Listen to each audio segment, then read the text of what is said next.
여호수아 24장 14절에서 24절 먼저 제가 읽겠습니다. 그러므로 이제는 여호와를 경외하며 온전함과 진실함으로 그를 섬기라. 너희의 조상들이 강 저쪽과 애굽에서 섬기던 신들을 치워버리고 여호와만 섬기라. 만일 여호와를 섬기는 것이 너희에게 좋지 않게 보이거든 너희 조상들이 강 저쪽에서 섬기던 신들이든지 또는 너희가 거주하는 땅에 있는 아모리 족속의 신들이든지 너희가 섬길 자를 오늘 택하라. 오직 나와 내 집은 여호와를 섬기겠노라 하니 백성이 대답하여 이르되 우리가 결단코 여호와를 버리고 다른 신들을 섬기기를 하지 아니하오리니 이는 우리 하나님 여호와께서 친히 우리와 우리 조상들을 인도하여 애굽 땅 종되었던 집에서 올라오게 하시고 우리 목전에서 그 큰 이적들을 행하시고 우리가 행한 모든 길과 우리가 지나온 모든 백성들 중에서 우리를 보호하셨음이며 여호와께서 또 모든 백성들과 이 땅에 거주하던 아모리 족속을 우리 앞에서 쫓아내셨습니다. 그러므로 우리도 여호와를 섬기리니 그는 우리 하나님이시니이다 하니라. 여호수아가 백성에게 이르되 너희가 여호와를 능히 섬기지 못할 것은 그는 거룩하신 하나님이시요 질투하시는 하나님이시니 너희의 잘못과 죄들을 사하지 아니하실 것임이라. 만일 너희가 여호와를 버리고 이방 신들을 섬기면 너희에게 복을 내리신 후에라도 돌이켜 너희에게 재앙을 내리시고 너희를 멸하시리라 하니 백성이 여호수아에게 말하되 아니니이다 우리가 여호와를 섬기겠나이다 하는지라. 여호수아가 백성에게 이르되 너희가 여호와를 택하고 그를 섬기리라 하였으니 스스로 증인이 되었느니라 하니 그들이 이르되 우리가 증인이 되었나이다 하더라. 여호수아가 이르되 그러면 이제 너희 중에 있는 이방 신들을 치워버리고 너희 마음을 이스라엘의 하나님 여호와께로 향하라 하니 같이 읽겠습니다. 백성이 여호수아에게 말하되 우리 하나님 여호와를 우리가 섬기고 그의 목소리를 우리가 청종하리이다 하는지라. 아멘. 네, 감사합니다. 오늘은 여호수아를 그동안 살폈는데요. 마지막 시간입니다. 오늘 여호수아 24장 이제 마지막 부분을 정리하는데요. 여러분들 영화 중에 반지하 제왕 아시죠? 네, 거기에 나오는 골룸이라는 캐릭터, 골룸을 아십니까? 네, 참 독보적인 캐릭터 같아요. 기괴한 모양새도 그렇고요. 또 끊임없이 내뱉었던 그 말, 유명하지 않습니까? 기억나시는 분 있습니까? 다 아시네요. My precious. 네. 다른 거 다 잊어버려도 이 말은 기억해요. 네. 이 절대 반지를 부를 때 이 말을 내뱉지 않습니까? 절대 반지. 이 반지를 이 골룸이 이 반지를 얻기 위해서 그리고 이 반지를 쳐다보면서 평생을 삽니다. 이 반지를 끼는 순간 투명 인간이 되기도 하고요. 또 다른 능력의 반지들을 지배하기도 하고요. 또 그것을 가진 자의 힘을 막 극대화시켜 주기도 합니다. 그래서 어떤 왕이라면은 최고의 세상을 전체를 아우르는 그런 권력자가 되기도 하고 또 마법사는 어떤 마법사도 흉내낼 수 없는 그런 마법을 부릴 수 있는 그런 능력을 부여하기도 합니다. 그런데 이 골룸이 그런 반지를 수백 년 동안 가지게 돼요. 처음에는 자신이 이제 반지 주인인 줄 알았어요. 그런데 시간이 지나면 지날수록 드러나는 것이 있죠. 골룸이 이 반지를 소유한 것이 아니라 반지가 골룸을 소유하고 있었던 거라는 것입니다. 네. 반지는 그의 생각과 욕망과 감정 모든 것들의 인생 전체를 마침내 지배하게 돼요. 네. 그래서 결국에는 골룸은 이 반지를 손에 넣었지만은 자기 자신을 잃어버리게 되는 거죠. 그래서 이 반지의 제왕, 영화를 보든지 책을 읽든지 다 보고 나면은 자연스럽게 생기는 그런 질문이 하나 있습니다. 도대체 무엇이 한 사람을 그렇게 마음을 붙들고 있는가라는 질문이에요. 쉽게 말해서 나의 마음을 붙들고 있는 것이 무엇인가라는 그런 질문입니다. 그런데 오늘 우리 여호수아의 마지막 장을 보는데 이 여호수아의 마지막 장을 보면은 비슷한 질문이 들리게 됩니다. 이스라엘은 요단강을 건넜잖아요. 그리고 여리고 성을 무너뜨렸어요. 가나안 땅도 다 정복해서 차지하였습니다. 그리고 온 지파들에게 다 나눠줬어요. 정말 이제 너무나도 큰 일을 했습니다. 근데 그것에 대한 그런 결산을 이제 마지막 장에서 쭉 해줘야 되잖아요. 근데 여호수아는 뜻밖의 말을 합니다. 너희가 섬길 자를 택하라라고요. 왜 이런 말을 하였을까요? 여호수아는 알았던 거죠. 이스라엘에게 있어서 가장 큰 싸움은 가나안 족속과의 싸움이 아니라는 사실이에요. 진짜 싸움은 하나님을 떠나려는 그 마음과의 싸움이었다라는 그 사실입니다. 오늘 하나님께서 우리에게도 동일한 질문을 합니다. 지금 너희들은 누구를 섬기고 있느냐라는 질문이에요. 이 말씀 앞에서 우리의 마음을 정직하게 한번 살펴보는 그런 시간 되기를 소망합니다. 14절 말씀 다시 읽겠습니다. 그러므로 이제는 여호와를 경외하며 온전함과 진실함으로 그를 섬기라. 너희의 조상들이 강 저쪽과 애굽에서 섬기던 신들을 치워버리고 여호와만 섬겨라. 아멘. 이 말씀 보면 여호수아가 갑작스럽게 애굽의 이야기를 끄집어냅니다. 가나안에 이제 정착해서 살아가는 이들은 사실 애굽을 가본 적이 없는 세대예요. 그런 이들에게 여호수아는 다시 애굽을 이야기합니다. 몸은 애굽을 떠났지만은 마음은 여전히 애굽에 있기 때문이에요. 생각해보면 우리도 그렇지 않습니까? 환경이 바뀌었는데 마음이 그대로일 때가 있잖아요. 익숙해진 것을 참 쉽게 내버리는 것이 어렵습니다. 여호수아가 말하는 애굽, 단순히 한 나라가 아니에요. 세상에 온갖 잡신들이 지배하는 땅에서 길들여진 채로 살아가는 그들의 모습, 생각, 태도라고 할 수 있습니다. 그들의 조상들은 그 땅에서 노예로 살아갔습니다. 그러면서도 애굽이 더 안전하고 더 풍요롭다라고 믿었어요. 출애굽 이후에 그들이 광야 가운데서 배고플 때 그들이 막 불평을 쏟아내죠. 애굽에서는 우리는 마음껏 고기와 마늘을 먹었다고 그런 불평도 쏟아내잖아요. 그런데 생각해보면 그들은 애굽에서 노예였어요. 요즘도 그렇지만은 육고기가 그다지 싼 식재료가 아니잖아요. 그 당시에는 더 귀한 재료였어요. 근데 그것을 노예들한테 마음껏 먹게 했다고요? 이들은 그런 착각에 빠져 있는 거예요. 하나님이 아니라 애굽의 통치자인 파라오가 그들을 먹이고 그들을 지켜줄 수 있다라는 착각입니다. 여호수아는 단순하게 우상을 치워버려라 라고 말하는 것이 아니에요. 너는 지금 누구를 의지하고 살고 있느냐라고 묻고 있는 겁니다. 우리는 흔히 우상이라고 하면요, 절하고 섬기는 하나의 형상을 뜻하죠, 생각하죠. 그런데 실제 우상은 참 우리 가까운 데 있어요. 저희 집 옆에도 우상이 있어요. 저희 집 옆에 집에 보면은 문 앞에다가 큰 불상 하나를 세워놨어요. 네. 근데 그 집 보면은 겨울 되면은 또 크리스마스 트리도 이쁘게 잘 해놔요. 또 한 구석에는 부적도 있는 것 같아요. 우상이 그런 거라고 우리는 생각하죠. 그런데 팀 켈러 목사님, 작고하였지만은 이 팀 켈러 목사님은 우상에 대해서 하나님보다 더 많이 사랑하는 것, 더 두려워하는 것, 더 의지하는 것, 이렇게 표현했어요. 하나님이 없다고 하는 게 아니에요. 하나님보다 더를 얘기해요. 우상의 문제는 형상의 문제가 아니라 신뢰의 문제입니다. 중요한 것은 우상이 하나님을 완전히 버리게 만드는 것이 아니라 오히려 하나님을 여러 가지 중요한 것들 가운데 하나로 만들어버리는 거예요. 네. 저희 옆집이 그런 것 같아요. 앞에 불상 큰 거 세워놨잖아요. 크리스마스 트리도 하잖아요. 제가 목사인 거 알아요. 그랬더니 기도해달래.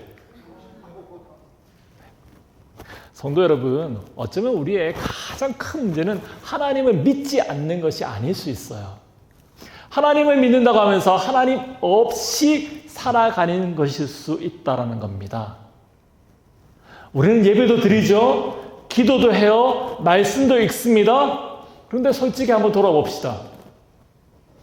기도하지 않아도 하루는 가지요.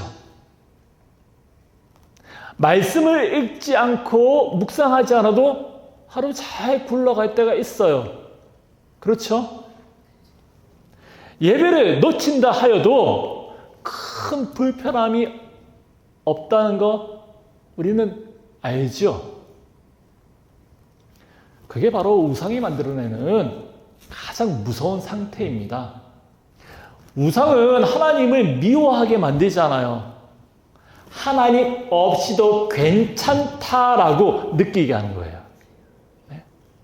그래서 오늘 우리에게 필요한 질문은 내가 버려야 되는 우상이 무엇인가? 이거보다는 먼저 나는 하나님 없이도 괜찮다라고 생각하면서 혹시나 살고 있지 않은가라는 그런 질문이에요. 네? 하나님은 저만치 제쳐놓고 살고 있진 않은가라는 그런 생각이에요. 한번 생각해 봅시다. 우리는 정말 하나님을 원하고 있는 것일까요? 아니면 하나님께서 주시는 것을 더 원하는 것이 아닐까요? 만약 하나님께서 너에게 건강도 줄게, 자녀도 형통하게 허락해 줄게, 물질도 다 줄게, 아무런 걱정 없이 살도록 해줄게. 그럼 그렇게 너에게 절대 반지가 되어 주겠다. 좋지요? 좋지요? 그런데 나는 너와 함께 할 수가 없어. 그렇게 말씀하신다면 어떨까요? 그 질문 앞에서 우리가 정말 무엇을 선택할 것인가에 따라서 하나님을 정말 사랑하는지가 드러나는 거죠. 네? 그래서 여호수아는 여호와를 믿으라고 말하지 않아요. 대신에 여호와만 섬기라라고 그들에게 권면하고 있습니다. 믿음은 하나님의 존재를 인정하는 겁니다. 그런데 이 섬김은 하나님만이 나의 안전이고 나의 소망이고 나의 생명이라고 고백하는 겁니다. 하나님은 우리 삶의 한 부분이 되기를 원하지 않으세요. 그 많은 것들 가운데 하나가 되기를 원하시는 것이 아니라는 거예요. 주일의 하나님이 아니라 매일매일의 우리의 삶 전체에 주인이 되기를 원하십니다. 그래서 오늘 하나님이 우리에게 물으시는 겁니다. 너는 나를 믿고만 있느냐? 아니면 정말 나를 섬기고 있느냐예요. 여호수아는 한 걸음 더 나아갑니다. 15절 말씀 보니까 너희가 섬길 자를 오늘 택하라라는 말씀을 주셨합니다. 사람은 아무것도 섬기지 않고 살아갈 수 없는 그런 존재예요. 하나님을 섬기지 않으면 다른 어떤 것을 섬기게 되어 있어요. 불안한 거죠. 돈, 인정, 성공, 내 계획, 욕심 뭐 그런 것들이 될 수가 있어요. 네. 하나님이 안 보이면 불안한 거지. 출애굽 때 그러지 않았어요? 모세가 시내산에 올라가니까 안 보이니까 그들이 뭐 했어요? 송아지 만들었잖아요. 우리에게 신을 만들어 달라고 아론을 막 채근했다고요. 다른 어떤 것이 종교성이 있는 그런 우리 인간이기 때문에 다른 어떤 대체물이 늘 필요해요. 문제는 섬길 것인가 말 것인가가 아니라 누구를 섬길까에 달려 있습니다. 그 대상이 누구냐라는 거예요. 여호수아의 말씀 가운데 말 가운데 꼭 붙들어야 할 하나의 단어가 있습니다. 너희가 섬길 자를 오늘 택하라. 여기서 바로 오늘이란 단어예요. 오늘. 신앙은 미래 결심이 아니라 현재 순종이기 때문입니다. 생각해보면 우리는 하나님을 거절하는 것보다 순종을 미루는 것이 얼마나 많이 있습니까? 조금 덜 바빠지면 제가 기도할게요. 은퇴하면은 하나님 일을 더 많이 할 수 있을 것 같아요.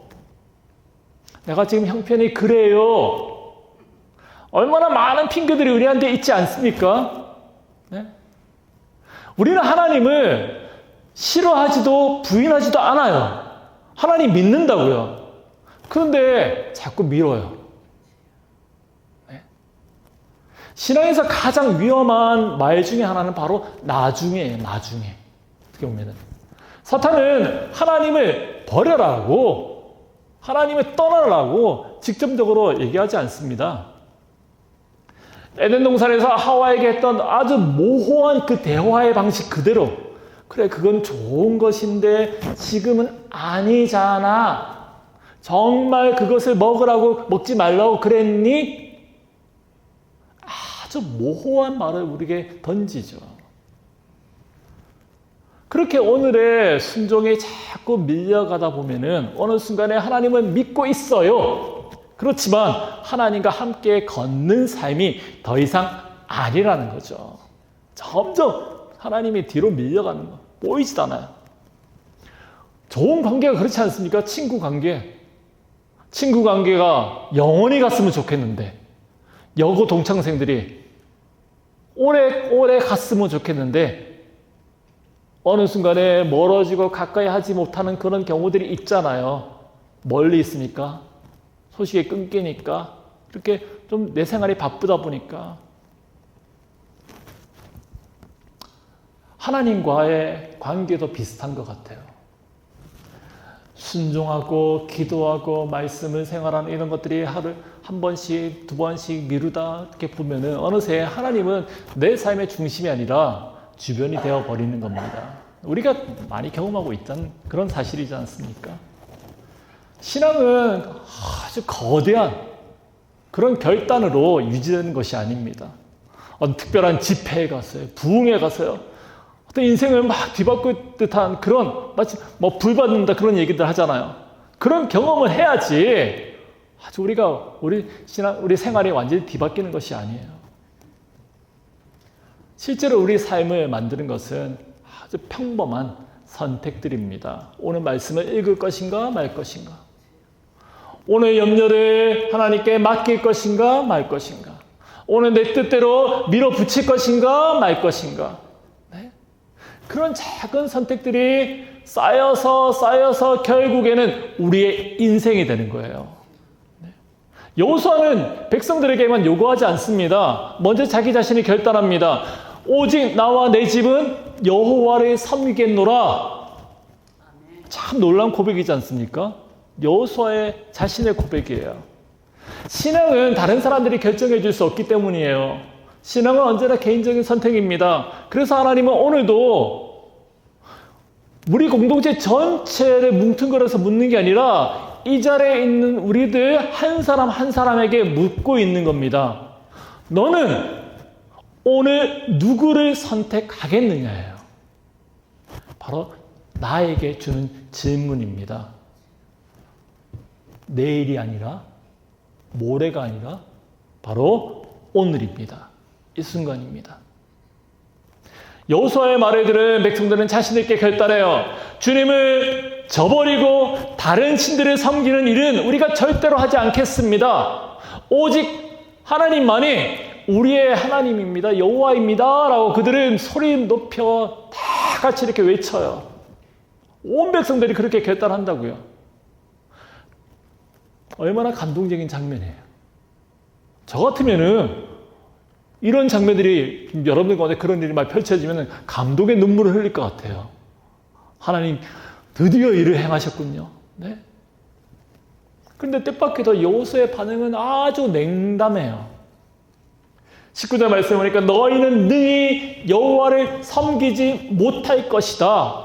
지금 무슨 말이에요? 백성들은 우리는 이제부터 하나님만을 섬기겠습니다. 다른 신들 다 버리고 하나님만이 나의 여호와입니다. 그렇게 외치고 있는데 아니야, 너희는 여호와를 섬기지 못할 거야. 그렇죠? 좋은 분위기에다 찬물 끼얹고 있잖아요. 여호수아가 그렇게 말하는 것은 그들의 진심을 지금 의심해서가 아닙니다. 사람이란 존재를 너무나도 잘 알고 있기 때문이에요. 사람은 결심할 수도 있고 감동할 수 있고 눈물을 흘릴 수도 있습니다. 하지만 결심한 대로 살지 못하는 존재이기도 해요. 우리는 이번에는 열심히 기도하겠습니다. 말씀 읽겠습니다. 이제는 화내지 않고 정말 부드러운 남자가 될게요. 남편이 될게요. 네. 우리 아내들은 남편들에게 짜증 안 낼게요. 큰 소리 안 칠게요. 하지만 얼마나 갑니까? 돌아보면은 똑같은 자리에 서 있는 자신을 발견할 때가 많지 않아요? 아닌가 보네요. 저만 그런 것 같습니다. 사도 바울도 같은 고백을 했어요. 로마서 7장 19절 말씀해 보니까 내가 원하는 바 선은 행하지 아니하고 도리어 원하지 아니하는 악을 행하는도다요. 네. 그러면서 25절 말씀 보니까 우리가 잘 아는 말씀이죠. 오호라 나는 공고한 사람이로다. 내 뜻대로 안 된다는 거예요. 누가요? 사도 바울이요. 위대한 신앙인이요. 감히 우리는 따라갈 수 없는 그 바울이요. 나는 선을 행하고 싶지만 안 된다라는 거죠. 네. 여호수아 역시 그것을 너무나도 잘 알고 있었습니다. 그래서 강한 의지나 열심을 요구하지 않습니다. 대신에 이렇게 말합니다. 23절 너희 중에 있는 이방 신들을 제거하고 너희 마음을 이스라엘 하나님께로 향하게 하라. 너희 마음을 하나님께 향하게 하라라고요. 지금 당장 뭐 해라고 하지 않아요. 마음의 방향을 이야기합니다. 행동하기 전에 마음이 먼저 앞서야 됨을 이야기합니다. 결과 이전의 방향인 겁니다. 배가 항해를 하다 보면은 흔들리고 바람에 밀릴 수가 있지 않습니까? 작은 배나 큰 배나 흔들리잖아요. 바다 가운데서. 폭풍을 만나서 멈출 수도 있습니다. 하지만은 방향이 맞으면은 결국에는 목적지에 도착하잖아요. 반대로 아무리 빨리 간다 할지라도 방향이 틀어지면은 전혀 다른 곳에 도착할 수밖에 없습니다. 예수님께서도 그것을 잘 아셨어요. 십자가에서 고난당하고 죽음당하는 그 일을 앞두고 제자들에게 말씀하셨습니다. 너희가 다 나를 버리고 도망갈 거야. 베드로는 뭐라 얘기합니까? 나는 절대 그러지 않습니다. 무슨 말씀이세요? 예수님께서는 제자들이 죽음의 공포 앞에서 모두가 무너질 것을 아셨어요. 두려워하고 도망갈 것을 아셨어요. 그런데 놀라운 것은 예수님께서 그들에게 실망이야. 베드로 너마저도, 요한 너도, 또 누가 있나요? 야고보 너도 그렇게 말씀하지 않으셨어요. 오히려 예수님은 내가 살아난 이후에 너희보다 먼저 갈릴리에 가 있겠다라고 말씀하셔요. 어떤 의미입니까? 나는 너희들이 다 넘어질 거 알아. 하지만 그것이 끝이 아니라는 것도 알아. 다시 오너라. 내가 갈릴리에 가 있을게. 거기서 다시 시작하자꾸나. 이 말인 겁니다. 우리 주님은 우리 연약함을 잘 아시는 분입니다. 그래서 완벽함을 기대하는 것이 아니라 넘어져도 쓰러져도 완전히 일어날 힘이 없다 할지라도 다시 돌아오기를 기다리시는 분이십니다. 네. 신앙은 넘어지지 않는 그런 완전한 사람이 되는 것이 아니라 넘어질 때마다 하나님께로 돌아올 줄 아는 사람이 되는 거예요. 어디로 가야 될지를 아는 사람인 거예요. 도종환이라는 한국 시인이 있어요. 이분의 시 중에 이런 구절이 있습니다. 흔들리지 않고 피는 꽃이 어디 있으랴. 이 세상 그 어떤 아름다운 꽃들도 다 흔들리면서 피었나니 흔들리면서 줄기를 곱게 세웠나니 흔들리지 않고 가는 사랑이 어디 있으랴. 좀 분위기 있게 읽어야 되는데 안 되네요. 흔들리지 않고 피는 꽃이 어디 있으랴. 네? 우리의 믿음도 마찬가지지 않습니까? 흔들릴 수 있고 때로는 실패할 수도 있어요. 그러나 중요한 것은 하나님을 향한 그 방향을 잃어버리지 않는 겁니다. 그렇죠? 벽을 기어오르는 그 담쟁이가요, 우리의 눈에 보기에는 정말 가만히 붙어 있는 것 같아요. 그런데 한 계절이 지나고 또 한 계절이 지나면서 점점 벽을 채우고 가득히 올라가는 모습을 보면서 우리의 신앙이 그렇게 나아갔으면 좋겠어요. 때로는 멈추고 때로는 힘들어서 지칠지라도 우리가 가야 될 방향은 하나님입니다. 하나님의 시선을 놓치지 않는 거예요. 이제 여호수아 자신을 봅니다. 그는 인생의 마지막에 서 있었어요. 더 이룰 것이 없는 사람입니다. 그런데 그의 마지막 고백은 단 한마디였습니다. 오직 나와 내 집은 여호와를 섬기겠노라. 업적이나 그동안의 성공을 말하지 않습니다. 끝까지 하나님만을 섬기겠다라는 고백만을 남기고 있어요. 네. 왜냐하면 그는 알았기 때문이죠. 가나안을 얻은 것이, 여리고 성을 무너뜨린 것이 인생의 승리가 아니라고요. 끝까지 하나님을 향한 마음을 지킨 것이 진짜 승리라는 사실을. 사랑하는 여러분, 언젠가 우리도 인생을 결산한 날이 옵니다. 누구나 갈 것 없이. 그날에 우리가 평생 동안 지켰던 집, 통장에 쌓아놨던 현금, 어떤 직함, 성공, 이런 모든 것들 이 땅에 두고 가야 될 것들이에요. 그때 하나님께서 물으시는 질문은요, 얼마나 이루었느냐가 아니라 누구를 사랑하면서 살았느냐라는, 누구를 향해서 너희는 그동안 열심을 했니? 그런 질문이 아니겠습니까? 세상은 업적을 기억하지만은 하나님은 방향을 보십니다. 세상은 성공을 말하지만은 하나님은 충성을 보십니다. 믿는 사람에게 성공한 인생은 많이 이룬 인생도 아니고요. 또 한 번도 실패하지 않은 인생도 아니에요. 바울처럼 자신의 연약함을 알면서도 하나님께 또 돌아오고, 나는 공고한 사람입니다. 어떻게 할까요? 하나님. 네. 그렇게 하나님만을 붙들고 살아가는 그런 인생이 하나님 앞에 아름다운 인생인 줄 믿습니다. 그리고 마지막에 남는 것도 결국 하나죠.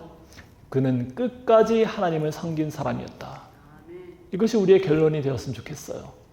말씀을 마무리하겠습니다. 사랑하는 성도 여러분, 오늘 이제 여호수아, 우리가 길게, 오늘 17번째 시간인데 이렇게 길게 왔는데, 이 여호수아를 마무리하면서 우리에게 전하는 이야기는 승리에 대해서, 전쟁에 대한 그런 것도 아니죠. 단 하나의 질문입니다. 결론이에요. 우리는 누구를 섬기고 있느냐라는 질문입니다. 너는 누구를 섬기고 있느냐라는 질문이에요. 여호수아는 평생을 살아오면서 알게 되었던 것 같아요. 그 수많은 업적들보다 더 중요한 것이 있다는 사실을. 끝까지 하나님께 마음을 드리는 것, 끝까지 하나님을 향해 사는 것, 그게 인생의 가장 큰 승리다라는 사실을 말입니다. 오늘 말씀 마치면서 우리도 잠시 마음을 돌아봤으면 좋겠어요. 나는 정말 하나님을 원하고 있는가? 아니면 하나님께서 내게 주는 것들을 내가 원하고 있지는 않은가? 나는 하나님을 의지하며 살아가고 있는가? 아니면 하나님 없이도 괜찮다라고 그렇게 생각하면서 살고 있지는 않은가라고 말입니다. 여호수아는 마지막에 이렇게 말하죠. 너희 중에 있는 이방신들을 제하여 버리고 너희 마음을 이스라엘 하나님께로 향하게 하라. 결국 신앙의 핵심은요, 마음의 방향입니다. 완벽함이 아니고요. 그래서 넘어져도 다시 하나님께 향하여 나가는 겁니다. 자, 오늘 다시금 말씀에서처럼 바로 오늘이에요. 오늘 이 자리에서 하나님을 선택하는 저와 여러분 되길 원합니다. 오늘 이 자리에서 하나님께 우리의 마음을 돌이키기를 원합니다.